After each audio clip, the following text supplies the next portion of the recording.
ദൈവമക്കൾക്കും വേഗം വരുന്ന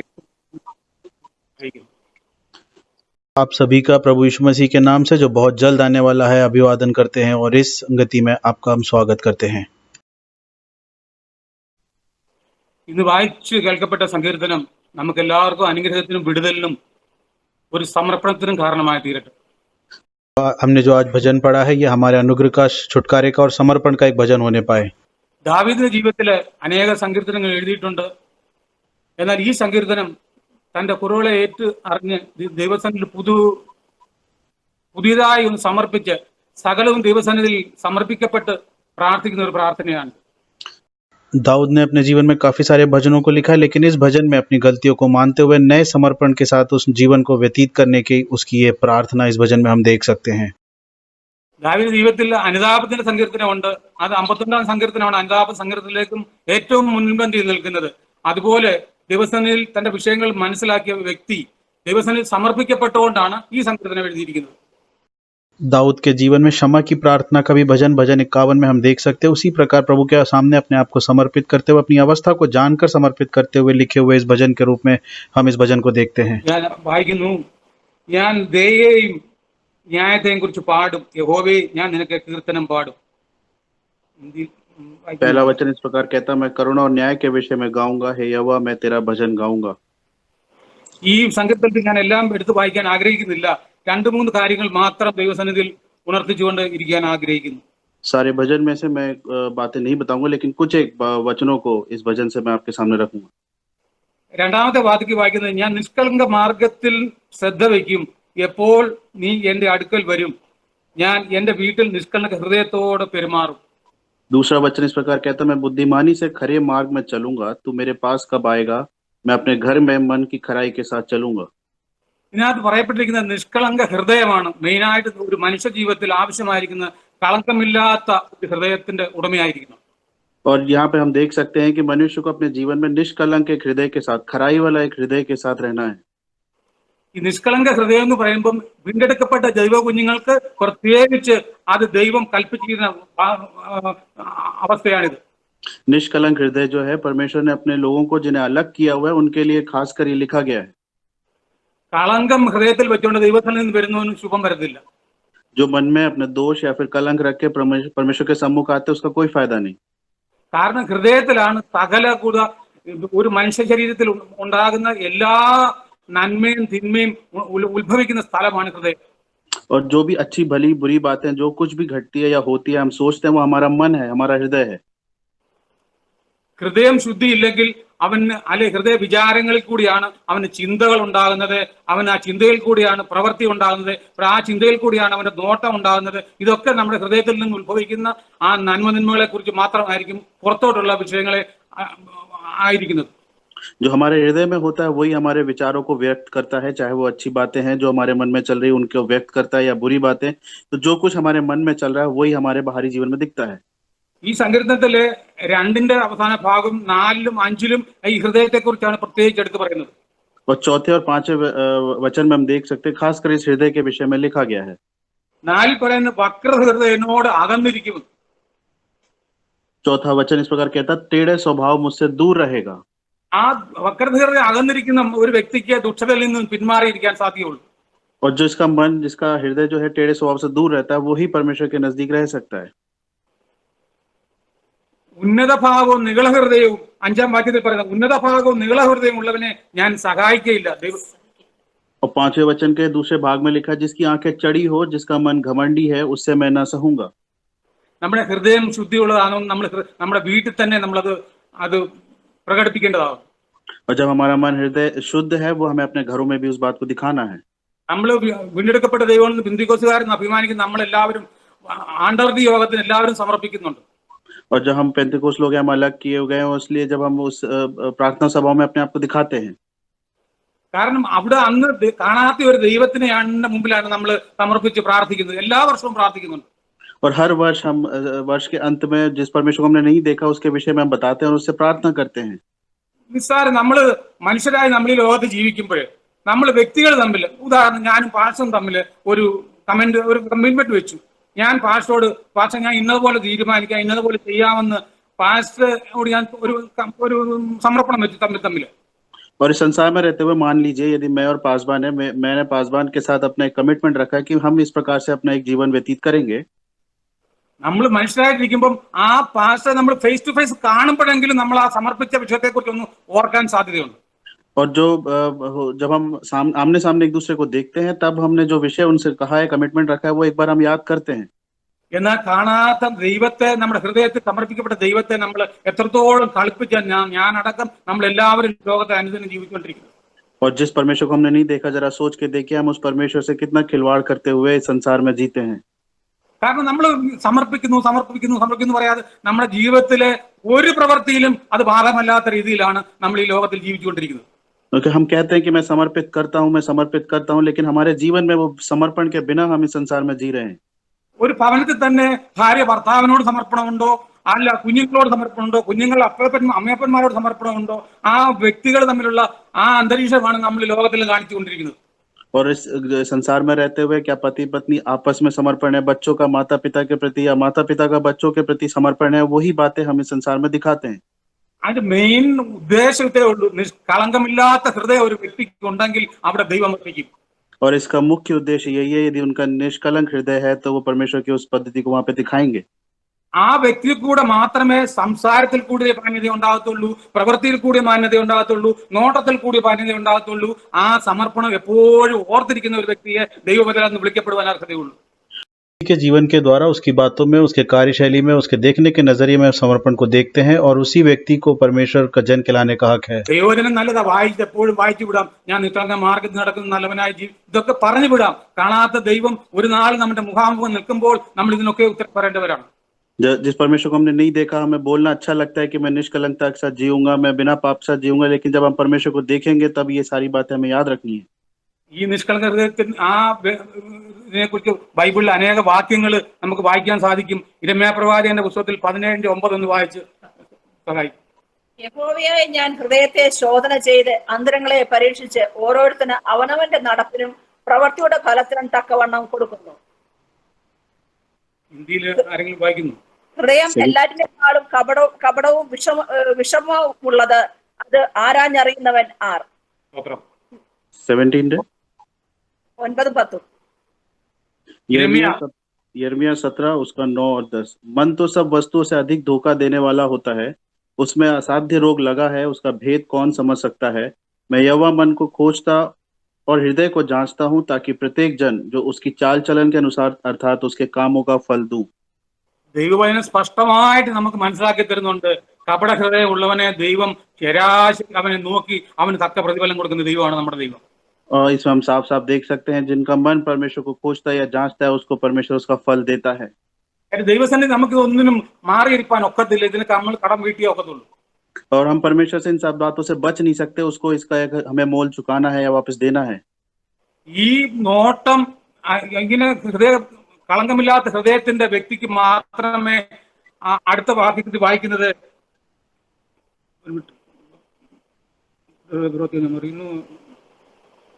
നോട്ടം ക്ലിയർ ആയിരിക്കണം. നോട്ടം ഒരു നിഷ്കളങ്ക ഹൃദയത്തിന്റെ നോട്ടം വ്യക്തമുള്ളതായിരിക്കണം. और यहाँ पे हम देख सकते हैं कि इस विषय में लिखा हुआ है, जो निष्कलंक व्यक्ति होता है उसका देखने का नजरिया जो है वो साफ होना चाहिए। നമ്മൾ ഈ ലോകത്തിൽ കണ്ണു തുറന്ന് ജീവിക്കുന്ന ആൾക്കാരാണ്. നമ്മൾ കാണുന്നതെല്ലാം നോക്കുന്നതെല്ലാം കാണരുത്.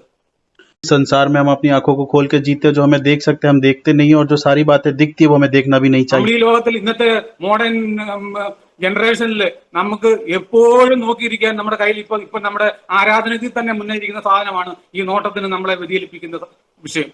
और ये संसार में रहते हुए अभी जैसे हमारे हाथ में सबके पास मॉडर्न जमाना है, हम सबके पास जैसे भी हम आराधना में इस मोबाइल को देख रहे हैं, वैसे हमारे पास है ये सुविधा है सब बातें देखने की।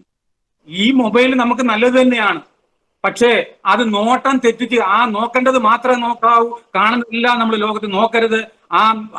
ആ രീതി മാത്രമേ നമ്മുടെ പരിശുദ്ധാത്മാവ് നമ്മൾ വസിക്കുന്നതിൽ മാത്രമേ, അല്ലെങ്കിൽ ആ ഹൃദയശുദ്ധിയുള്ളതിന് മാത്രമേ ആ നോട്ടം ശരിയായ ദിശയിൽ നോക്കാനൊക്കത്തുള്ളൂ. और इस मोबाइल में हमें वही देखना है जो परमेश्वर के लिए या फिर उसके सामने सही बातें हो। इसमें देखने के लिए बहुत सारी अनर्थ और गलत बातें भी है, उन सब से हमें दूर रहना है। അതുകൊണ്ട് ദൈവസന്നിധിയിൽ നമ്മൾ ഓരോരുത്തരും ആയിരിക്കുമ്പോൾ ദൈവത്തെ ഭയപ്പെടുന്നതോടൊപ്പം ദൈവവചനം നമ്മൾ വായിക്കുന്നത് നമ്മൾ ഗ്രഹിച്ച് അതും പ്രകാരം ജീവിക്കാൻ പരിശുദ്ധാത്മാവ് നമ്മളെ ഓരോരുത്തരെയും സഹായിക്കട്ടെ. पवित्र आत्मा हमारी सहायता करने पाए कि परमेश्वर का जो वचन हम सुनते हैं उसे जो हम ग्रहण करते हैं उसके अनुसार अपने जीवन को व्यतीत कर सके. അനുദിന ജീവിതത്തിൽ ഡെയിലി സമർപ്പിച്ച് ജീവിക്കാനല്ല, നമ്മുടെ ഡെയിലി കർത്താവിനോട് സമർപ്പിച്ചത് അത് ഓർത്ത് കർത്താവിനെ നന്ദി കരയറ്റുവാൻ ഓരോ ദിവസവും നമ്മളെ സഹായിക്കട്ടെ. सिर्फ कहने के लिए अपने जीवन को समर्पित करना नहीं, लेकिन अपने एक एक दिन में परमेश्वर के लिए सचमुच में और अपने जीवन को समर्पित करके जीना है. ഇങ്ങനെ ജീവിക്കുന്നവർക്ക് മാത്രമേ ലോകത്തിൽ വിശ്വസ്തരെന്ന് ദൈവം കർത്താവിന്റെ വരവെങ്കിൽ വിശ്വസദാസനെ ദാസി എന്നുള്ള വിളിയിൽ അടിയനിത എന്ന് പറയാൻ സാധ്യമാകും. और ऐसे ही लोगों को, ऐसे ही परमेश्वर के जन को प्रभु जब आएगा तब कह सकता है ये मेरा विश्वास योग्य दास और दासी है. ഹൃദയശുദ്ധിയെ കുറിച്ച് ഒരു വാക്യം കൂടെ വായിക്കാം. വിശുദ്ധ മർക്കോസ് എഴുതിയ ലേഖനത്തിൽ 7-ാം അധ്യായത്തിന്റെ 21, 22, 23 ഒന്ന് വായിച്ച് സഹായിക്കുക. അകത്തുനിന്ന് മനുഷ്യരുടെ ഹൃദയത്തിൽ നിന്ന് തന്നെ ദുശ്ചിന്ത, വ്യഭിചാരം, പരസംഗം, കുലപാതകം, മോഷണം, അത്യാഗ്രഹം, ദുഷ്ടത, ചതി, ദുഷ്കർമ്മം, വിടക്ക് കണ്ണ്, ദൂഷണം, അഹങ്കാരം, മൂഢത എന്നിവ പുറപ്പെടുന്നു. ഈ ദോഷങ്ങളെല്ലാം അകത്തുനിന്ന് പുറപ്പെട്ട് മനുഷ്യനെ അശുദ്ധനാക്കുന്നു എന്നും അവൻ പറഞ്ഞു. मरकुस 7 उसका 21, 22 और 23. क्योंकि भीतर से अर्थात मनुष्य के मन से बुरे बुरे विचार, व्यभिचार, चोरी, हत्या, परस्त्रीगमन, लोभ, दुष्टता, छल, लुचपन, कृदृष्टि, निंदा, अभिमान और मूर्खता निकलती है. ये सब बुरी बातें भीतर ही से निकलती और मनुष्य को अशुद्ध करती है. ഈ വാക്യങ്ങള് ദൈവസന്നിധി നമുക്ക് എല്ലാവർക്കും അറിയാവുന്നതാണ്. പ്രത്യേകിച്ച് നമ്മളെപ്പോഴും വായിച്ച് പരിചയപ്പെട്ട വാക്യങ്ങളാണ്. ഇതൊന്നും നമ്മുടെ അനുദിന ജീവിതത്തിൽ നമ്മൾ ഓർക്കാറുമില്ല, പ്രവർത്തിക്കാറുമില്ല. എന്നാൽ പരിശുദ്ധാത്മാവ് നമ്മളോട് പ്രബോധിപ്പിക്കുന്നത് നമ്മൾ ഇതൊക്കെ നമ്മുടെ ജീവിതത്തിൽ ആത്മാർത്ഥമായി ഓർത്തുകൊണ്ട് വേണം അനുദിന ജീവിതം ജീവിക്കുവാൻ. ये वचन हम सब जानते हैं, हम सबको ये वचन पता भी है, लेकिन परमेश्वर आत्मा ये बताता है कि ये सारी बातों को ध्यान रखते हुए हमें एक एक दिन अपना जीवन व्यतीत करना है. കാര്യം ഒരു മനുഷ്യന്റെ ഹൃദയമാണ് മെയിനായിട്ട്, അവന്റെ ഹൃദയത്തിലാണ് ആദ്യം ഈ ചിന്തയിൽ കൂടിയുള്ള കുറവുകൾ അനുഭവിക്കുന്നത്. और मनुष्य के हृदय में है वो सारी बातें जो उसके सोच के द्वारा, सारी कमियां उसके हृदय में जो आती है. യഹോവയായ ദൈവത്തിന്റെ ഹൃദയപ്രകാരമുള്ള മനുഷ്യൻ പേര് കേട്ട് സാക്ഷ്യപ്പെടുത്തിയ വ്യക്തിയാണ് പിന്നെ ദാവീദ് രാജാവ്. और दाऊद को हम देख सकते हैं परमेश्वर के लिए बुलाया हुआ, अलग किया हुआ एक व्यक्ति राजा है. അവൻ കണ്ണുകൊണ്ട് പാപം ചെയ്തു. और सबसे पहले उसने अपने दृष्टि से पाप किया. നോക്കണ്ടാത്തിട്ട് നോക്കിയപ്പോൾ അവന്റെ ഹൃദയത്തിൽ പാപം മുളച്ചു. और जो नहीं देखना चाहिए था वो उसने देखा और उसके हृदय में पाप का जन्म हुआ. ചെയ്യാത്ത വിശുദ്ധ മർക്കോസ് എഴുതിയ ലേഖനത്തിൽ എഴുതിയ വാക്യങ്ങളെ ആ പാപങ്ങളെല്ലാം അതിനുശേഷമായിട്ട് ദാവീദ് ചെയ്തു കൂട്ടി. और जो मरकुस की किताब में लिखे हुए पाप को उसके बाद दाऊद ने सारी एक के बाद एक पाप को किया കൊലപാതകി വരെയായി. और हत्या तक करना पड़ा. നമ്മൾ ആരും ദാവീദിനെ പോലെ ശ്രേഷ്ഠന്മാർ ആരുമല്ല. നമ്മളും ഈ ദുഷ്ടലോകത്തിലാണ് ജീവിക്കുന്നത്. ദുഷ്ടലോകത്തിൽ ജീവിക്കുമ്പോൾ ദുഷ്ടനോട് അകന്നിരുന്ന് ദൈവമക്കളായി തന്നെ ജീവിച്ച് സാക്ഷ്യപ്പെട്ട് ജീവിക്കണം. हम सब दाऊद की तरह श्रेष्ठ नहीं, एक दुष्ट संसार में रहते हैं. दुष्ट संसार में रहते हुए एक श्रेष्ठता का जीवन व्यतीत करना है. 1-ാം സങ്കീർത്തനത്തിൽ എഴുതിയിരിക്കുന്നത് ദുഷ്ടന്മാരുടെ ആലോചനപ്രകാരം നടക്കരുതെന്ന. और भजन 1 में लगता है दुष्टों की युक्तियों पे ना चलना. തിരുവനന്തപുരത്തെ ദുഷ്ടനെ കുറിച്ച് പറയുന്നത് നമ്മുടെ മാനുഷിക ഭാഷയെ പറഞ്ഞാൽ ഇഷ്ടമില്ലാത്തവരല്ല ദുഷ്ടന്. ദുഷ്ടന്റെ പേര് സാത്താന്റെ പിശാചിന്റെ മറുപേരാണ് ദുഷ്ടൻ എന്നുള്ളത്. और वचन में हम देख सकते हैं दुष्ट का दुष्टता या दुष्ट का दूसरा नाम शैतान है. അത് ഹൃദയത്തിൽ ദുഷ്ടത ഉണ്ടാകുവാൻ ഇടയാകാതെ ദൈവസന്നിധിയിൽ പ്രാഗൽഭ്യത്തോടെ നിൽപ്പാൻ പരിശുദ്ധാത്മാവ് നമ്മളെ ഓരോരുത്തരെയും സഹായിക്കട്ടെ. और हमारे हृदयों में उस प्रकार की दुष्टता ना आए, उसके लिए पवित्र आत्मा हमारी सहायता और मदद करे. ഈ സമർപ്പിക്കപ്പെടാതെ കഷ്ടതകൾ അനുഭവിക്കാൻ നമ്മൾ ആരും ഇടവരാതിരിക്കട്ടെ. और इस कष्टों से होते हुए ना गुजरने पाए, ऐसा एक ना गुजरने वाले हो. സമർപ്പിക്കപ്പെട്ടു വ്യക്തികള് പാപം ചെയ്യുമ്പോൾ ആ സമർപ്പണം ഓർക്കുവാനും ദൈവത്തെ മഹത്വപ്പെടുത്തുവാനും പാപത്തിൽ നിന്ന് ഒഴിഞ്ഞിരിക്കാനും ഇടയാകട്ടെ. और जो समर्पित व्यक्ति है जब पाप का एक समय या फिर सामने इस प्रकार से आता है तो उससे अलग हटने के लिए एक मन हो. അങ്ങനെ വിടുതൽ പ്രാപിച്ച ഒരു വ്യക്തിക്ക് മാത്രമേ 139-ാം സങ്കീർത്തനം ആത്മാർത്ഥമായിട്ട് അനുഗ്രഹത്തിന് കാരണമായി തീരത്തുള്ളൂ. फिर आए पाए हुए व्यक्ति के जीवन में भजन 139 सच्चाई के साथ आशीष और अनुग्रह का कारण बन सकता है. എല്ലാം വായിച്ച് ഞാൻ സമയം എടുക്കുന്നില്ല. 1-2 വാക്യം വായിച്ച് ഞാൻ പറയാം, യഹോവേ നീ എന്നെ ശോധന ചെയ്ത് അറിഞ്ഞിരിക്കുന്നു, ഞാൻ ഇരിക്കുന്നത് എഴുന്നേൽക്കുന്നു നീ അറിയുന്നു, എന്റെ നിരൂപണം നീ ദൂരത്ത് നിന്ന് ഗ്രഹിക്കുന്നു, എന്റെ നടപ്പും ഇരിപ്പും നീ ശോധന ചെയ്യുന്നു, എന്റെ വഴികളൊക്കെ നിനക്ക് മനസ്സ് അറിഞ്ഞിരിക്കുന്നു. യഹോവേ നീ മുഴുവനും അറിയാതെ ഒരു വാക്കും എന്റെ നാവിന്മേലില്ല. ഈ വാക്യങ്ങളെല്ലാം വായിച്ച് ഞാൻ സമയമെടുക്കുന്നില്ല, അത് സമയം പോരെ, നിങ്ങൾ അത് ഭവനത്തിലിരുന്ന് വായിച്ച് മനസ്സിലാക്കുന്നത് നന്നായിരിക്കും. इस सारे वचनों को पढ़कर मैं भी समय नहीं लेना चाहूंगा। आप जब घरों में रहेंगे इन वचनों को ध्यान से पढ़ के समझें। പിന്നെ കണ്ണുകൊണ്ടുള്ള കാര്യം ഞാൻ പറഞ്ഞു കഴിഞ്ഞു. എന്നാൽ കണ്ണുകൊണ്ടുള്ള പാപത്തിൽ നിന്ന് നമ്മൾ ഒഴിഞ്ഞിരിക്കണം. രണ്ടാമത് ദേശത്ത് അതിന്റെ നിഷ്കളങ്ക മാത്രം സങ്കീർത്തന 7 വഞ്ചന ചെയ്യുന്നതിന് എന്റെ വീട്ടിൽ വസിക്കയില്ല, ഓഷ്ക് പറയുന്നവർ എന്റെ മുമ്പിൽ ഉറച്ചു നിൽക്കുകയില്ല. और दृष्टि के विषय में मैंने कहा दूसरी बात जो 7वें वचन में लिखी हुई है 101 भजन के, जो छल करता है वो घर के भीतर ना रहने पाएगा, जो झूठ बोलता है वो मेरे सामने बना ना रहेगा। വഞ്ചന ഹൃദയശുദ്ധി ഇല്ലാത്തവർക്ക് ഈ വഞ്ചനയെല്ലാം ഉണ്ടാകത്തുള്ളൂ. ഈ വഞ്ചനയിൽ കൂടി നടക്കാൻ പാടില്ല, നിഷ്കളങ്ക മാർഗത്തിൽ നടക്കണം, കൂട്ടുകാരന് ദോഷം ചെയ്യാൻ പാടില്ല. ഇതൊക്കെയും ഒരു നിഷ്കളങ്ക വ്യക്തിയുടെ അനുഭവങ്ങളാണ്. जो निष्कलंक व्यक्ति होता है वो छल नहीं कर सकता, और उसी विषय में लिखा है कि कभी हमें छल नहीं करना है, अपने मित्रों को या अपने जानने वालों को कभी धोखा नहीं देना है। വിശുദ്ധ മത്തായി എഴുതിയ സുവിശേഷം 6-ാം അധ്യായത്തിന്റെ 22-23 കൂടെ ഒന്ന് വായിച്ച് സഹായിക്കണം. ശരീരത്തിന്റെ വിളക്ക് കണ്ണാകുന്നു. കണ്ണു ചൊവ്വുള്ളതെങ്കിൽ നിന്റെ ശരീരം മുഴുവനും പ്രകാശിതമായിരിക്കും. കണ്ണു കേട്ടിട്ടുള്ളതെങ്കിലോ നിന്റെ ശരീരം മുഴുവനും ഇരുണ്ടതായിരിക്കും. എന്നാൽ നിന്നിലുള്ള വെളിച്ചം ഇരുട്ടായാൽ ഇരുട്ട് എത്ര വലിയത്. मत्ती रचित सुसमाचार उसका 6वां अध्याय 22वां वचन। शरीर का दिया आंख है, इसलिए यदि तेरी आंखें निर्मल हो तो तेरा सारा शरीर भी उजाला होगा, परंतु यदि तेरी आंख बुरी हो तो तेरा सारा शरीर भी अंधियारा होगा। इस कारण वो उजाला जो तुझ में है यदि अंधकार हो तो वो अंधकार कैसा बड़ा होगा। വായിച്ച വിഷയത്തിൽ നമുക്ക് മനസ്സിലാവും, കണ്ണ് ദോഷം ഒന്നുണ്ടെങ്കിൽ ഹൃദയം ദോഷപ്പെട്ടു വരും. ഹൃദയം ദോഷപ്പെട്ടു കഴിഞ്ഞാൽ പ്രവൃത്തിയും ദോഷത്തിലായി തീരും.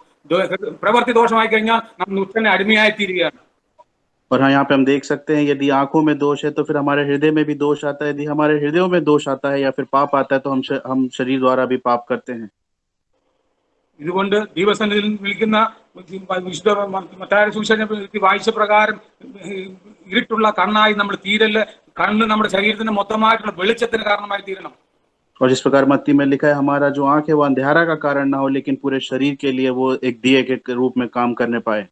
അങ്ങനെ ഒരു വ്യക്തിക്ക് സ്വന്തം കുടുംബത്തിൽ വഞ്ചനയില്ലാതെ ജീവിക്കാനൊക്കത്തുള്ളൂ, കുടുംബത്തിൽ അന്യോന്യം സ്നേഹത്തോടെ വസിക്കാനൊക്കത്തുള്ളൂ, നിഷ്കളങ്ക ഹൃദയത്തിൽ ജീവിക്കാനൊക്കത്തുള്ളൂ. ദൈവത്തിന്റെ വരവെങ്കിൽ എടുക്കപ്പെടുമ്പോൾ പ്രാഗൽഭ്യത്തോടെ ദൈവത്തിന് നിൽപ്പാൻ ഹല്ലേലൂയ പരിശുദ്ധാത്മാവ് നമ്മളെ സഹായിക്കത്തുള്ളൂ. और ऐसे ही मन वाले जो हैं अपने परिवार में सही अच्छे से और आत्मिकता से रह सकते हैं अपने आसपास के लोगों के साथ, और जब परमेश्वर का आगमन होगा तो उस विषय के लिए भी वो उसी इंतजार में रहते हैं। ഇത്രത്തോളം ദൈവസന്നിധിയിൽ ഇരിപ്പാൻ തക്കവണ്ണം ദൈവം സഹായിച്ചു. അവസാന വാക്യം കൂടെ വായിച്ച് ദൈവത്തിൽ ഇരിക്കാൻ ആഗ്രഹിക്കുന്നു. യഹോവയുടെ നഗരത്തിൽ സകല ദുഷ്പ്രവർത്തിക്കാരെയും ഛേദിച്ചു കളയേണ്ടതിന് ദേശത്തിലെ ദുഷ്ടന്മാരെയൊക്കെയും ഞാൻ രാവിലെ തോറും നശിപ്പിക്കും. ആ ഒരു അവസ്ഥയിലേക്ക് നമ്മളാരും പെടല്. നമ്മുടെ പ്രിയപ്പെട്ടവരും ദൈവസന്നിധിയിൽ അന്ത്യത്തോളം കർത്താവിന്റെ വരവരെയും ഈ മറുപ്രയാണ യാത്ര പ്രത്യേകാൽ ഹല്ലേലൂയ ഈ കൊറോണയുടെ സാഹചര്യത്തിൽ ലോകമൊക്കെയും ഭീതിയിലും മരണഭീതിയിലും വൈകി വസിക്കുമ്പോൾ ദൈവത്തിൽ നിന്ന് അകന്നു പോകാതെ ദുഷ്ടനോട് അടുത്ത് നിൽക്കാതെ കർത്താവിനോട് ചേർന്ന് നിന്നുകൊണ്ട് കർത്താവിന് വേണ്ടി പ്രയോജനപ്പെടുവാൻ സഭയായി നമ്മളെ ഓരോരുത്തരെയും ദൈവം തമ്പുരാൻ സഹായിക്കട്ടെ എന്ന് പറഞ്ഞുകൊണ്ട് ദൈവസന്നിധിയിൽ ഇരുന്നു കൊള്ളുന്നു. आखिरी वचन पढ़कर मैं बैठना चाहूंगा। भोर ही भोर में देश के सब दुष्टों का सत्यानाश किया करूंगा, इसलिए कि यहोवा के नगर में सब अनर्थकारियों का नष्ट करूं। ऐसे समस्या में हम में से कोई पड़ने ना पाए और हमारे प्रियजन प्रभु के द्वितीय आगमन तक हम कष्टभरी यात्रा में, खासकर तब जब कोरोना के एक मुसीबत से सामने संसार और संसार के लोग जी रहे हैं, हमारे परमेश्वर से अलग ना होते हुए, दुष्टों से दूर रहते, प्रभु के संग रहते हुए परमेश्वर के लिए उपयोग में आने के लिए साथ ही साथ इस कलीसिया के साथ मिलकर परमेश्वर हमारी मदद करने पाए। इन वचनों को बोलकर मैं अपने शब्दों को विराम देता हूँ।